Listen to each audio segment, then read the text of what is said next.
Olá, bem-vindos. Hoje a gente vai fazer uma espécie de viagem, uma viagem pelas várias camadas do nosso mundo digital. A gente começa por ver como é que as empresas hoje se conectam com os clientes e depois a gente mergulha fundo para entender como a tecnologia do futuro já está sendo construída, sabe? Camada por camada. Então, vamos lá. Para começar, vamos direto ao ponto com uma pergunta que, na verdade, é a base de tudo. Hoje em dia, por que é que toda e qualquer empresa precisa de estar online? Não é mais uma escolha, né? Virou uma necessidade absoluta. Mas por que exatamente? Olha, a resposta é bem direta, na verdade. E esta citação do Sebrae aqui, ela resume tudo de uma forma perfeita. O jogo mudou completamente. O cliente não está mais só na rua, na loja física. Ele está onde? Está no Instagram, está no Google, está a comunicar digitalmente. Estar online, no fundo, é só isso. É ir ter com o cliente onde ele já está. E isso nos leva, então, à nossa primeira parte. Vamos dar uma olhada bem rápida nas vantagens essenciais de operar online. Isso aqui é a base para a gente entender as ferramentas mais práticas que vêm a seguir. O que é interessante aqui é ver como esses pontos se conectam. Vender online não é só sobre, vou alcançar o mundo inteiro. É sobre fazer isso de um jeito muito mais inteligente. Pensemos bem. Custos mais baixos, gestão muito mais fácil. O e-commerce abre umas portas que, convenhamos, uma loja de rua não consegue. E essa parte da personalização é genial. Não é só mandar um e-mail com o primeiro nome da pessoa. É entender os padrões de compra para oferecer o produto certo, às vezes antes mesmo que a pessoa perceba que precisa. Ok, então o porquê já está bem claro, né? Agora vamos para o como. Como é que se faz isso? Nessa parte, a gente foca nas estratégias, nas ferramentas que as empresas estão usando agora para conseguir se destacar nesse mundo digital que é super competitivo. Vamos pegar o Instagram como exemplo, que é uma ferramenta, poderosíssima. Estes 6 passos aqui são tipo um guia de bolso. Mas olha, prestem muita atenção no passo 5, o foco no engajamento. A métrica que importa de verdade não é o número de seguidores. Isso não é um concurso de popularidade. É sobre criar uma comunidade. É muito melhor ter 100 seguidores que confiam, que interagem, que compram, do que 10 mil que só ficam a observar de longe, sabe? E para construir essa comunidade é preciso uma conexão de verdade. E é aí que o marketing inclusivo entra com tudo. A ideia é até que simples, mas o impacto, transforma o negócio. As pessoas querem apoiar marcas que as enxergam, que as respeitam como elas são.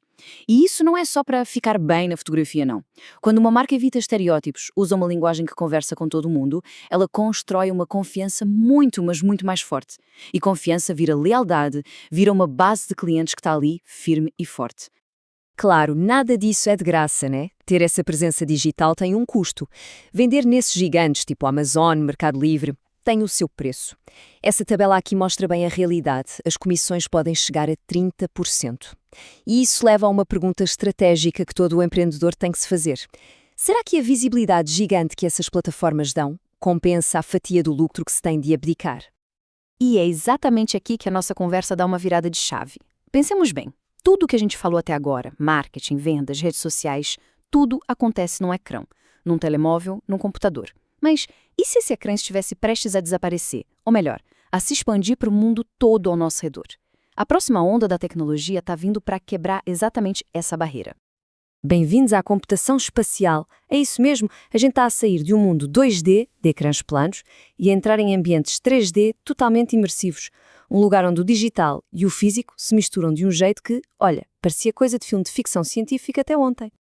Tá, mas o que é isso na prática? Imagina o seguinte, em vez de usar um rato ou tocar no ecrã, a interação é com os olhos, com as mãos, com a voz.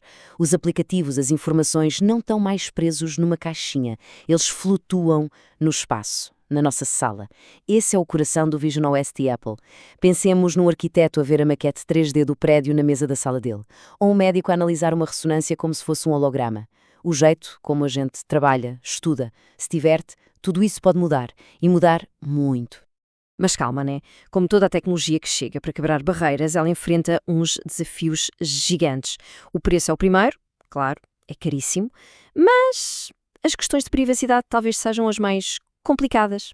Pensemos só, o rastreamento ocular é uma ferramenta incrível para interagir, mas também quer dizer que o aparelho sabe exatamente para onde está a olhar, a todo momento. Agora imaginem o que significa uma empresa saber não só no que alguém clicou, mas o que prendeu a atenção daquela pessoa, mesmo que por meio segundo. Assustador, não é? Isso tudo leva a gente a uma pergunta ainda mais fundamental. Seja um aplicativo simples de rede social ou um sistema operacional espacial super complexo, como é que a gente garante que tudo isso vai funcionar direitinho, sem falhas? Como é que os programadores acham e consertam os bugs antes que o software chegue às nossas mãos? Pois é, a resposta, cada vez mais, é inteligência artificial. Então agora a gente vai literalmente abrir o capô para entender como a IA está a revolucionar uma das etapas mais importantes e que geralmente mais demora na criação de software, a fase de testes. E para a gente entender essa automação, primeiro a gente precisa de conhecer duas formas de testar. O teste de caixa branca, que é quando o testador conhece todo o código por dentro, e o teste de caixa preta, que é o contrário. Nele, o programa é testado como um utilizador comum faria, sem saber nada do que acontece lá dentro. E é por isso que o teste de caixa preta é tão importante, porque ele simula exatamente a experiência que uma pessoa vai ter. E é aqui que entra uma pesquisa super interessante. Um pessoal lá da Universidade Federal de Ouro Preto teve uma ideia. E se a gente usasse as grandes IAs, os LLMs, tipo ChatGPT, Google, Bard, para ver se elas conseguem escrever sozinhas o código para fazer esses testes de software? E olha, os resultados foram impressionantes. Deem uma olhada nesse gráfico. O Bard, do Google, acertou 93% das vezes. Isso quer dizer que quase todo o código de teste que ele escreveu funcionou de primeira, sem precisar de um humano para corrigir. As implicações disso são gigantescas. Significa que dá para criar software de mais qualidade, muito mais rápido. Quem começar a usar isto agora, sai na frente, com certeza. E com isso a gente vai chegando ao fim da nossa jornada de hoje.